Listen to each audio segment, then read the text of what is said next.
We have a special guest with us today, and I think Dionne's going to stick around with us. So Absolutely, in case she I'd has love some to. questions too. We have Pastor Rob Prince here from Flint Central Church of the Nazarene. Well, I've never called it Flint Central. I always call it Central Church of the Nazarene. But they call it Flint Central Church of the Nazarene, and it's Pastor Rob Prince, and he's here to tell us about, we've got some special happenings going on there. So why don't you tell everyone what your role is there, Pastor? I'm the lead pastor there. Been there since 2013. Oh my gosh. So you've been there quite a while. Yeah. Yeah. 8th year. and so you've been there since, well, let's get into a little bit of the history of the church, because you're reaching a great milestone this year, 100 years, right, in the area? Correct. We celebrate, actually it was in the middle of COVID, but so we moved our 100th year anniversary, will be our 101st year. We started in Flint in 1920. Yeah. So you made it through the 100 years. That's where you go. Yay. Exactly. So now you started out in the city of Flint, right? Correct. It was a tent meeting across from what is now Flint City Hall, I think is where it started. Then they moved to 8th and Beach. We were there for about 40 years. Then they were building the highway, I-69 through there. The church was unsure if our church would be taken up by the highway. Sure. And we had outgrown the property, and so that's when they built on Bristol Road. So you built out there in the 60s then? Yeah, early 60s. Like oh my gosh. 60s, yeah. 61. So really the church there saw the growth of that area with housing and I've seen pictures before. It was just a field. You can't imagine it was just a field on Bristol Road, but that's what it was. Right.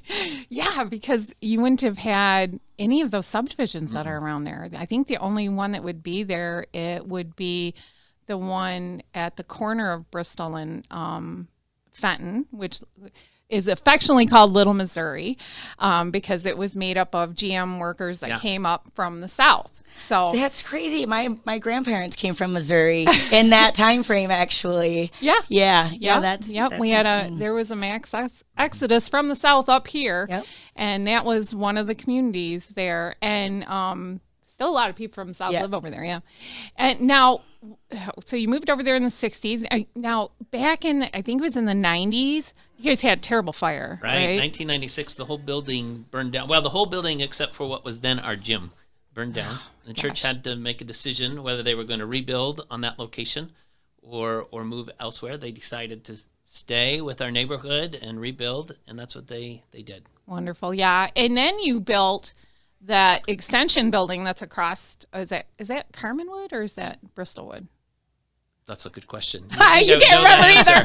You can't remember either. Well, to the east of it. We built the Peak building, which is a double gym. We also added at that time our balcony in the sanctuary and our children's area. So all that was built in like 2010 or 11. So it's been there about 10 years. Yeah, and for some of those who might be listening that vote in Flint Township, you've been in the Peak, because the Peak is where we hold our elections. It's one of our polling locations for 4 different precincts. So you know where we're talking about.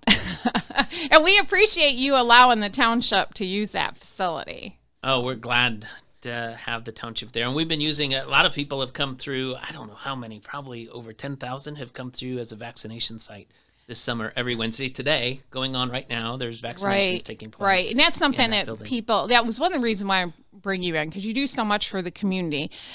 You've been doing the vaccination site every Wednesday, and those are still continuing, right? You said going on a Wednesday, but also, don't the Boys and Girls Club we've there partnered with the well? Boys and Girls Club. They meet every day. The summer, they have a summer camp there. That building is used a lot, and so that's been a great blessing to our community in many, many ways. Yeah.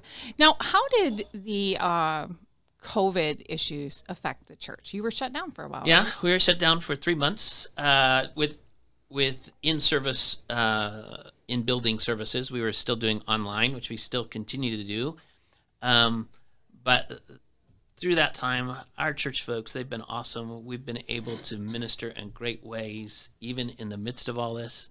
Of course, we're a vaccination site. We're also a food distribution site on Tuesdays and Fridays. People can come, free food, no questions asked, just get it. It's through the Farmers to Families program. I think we're Genesee County's largest food distributor. And so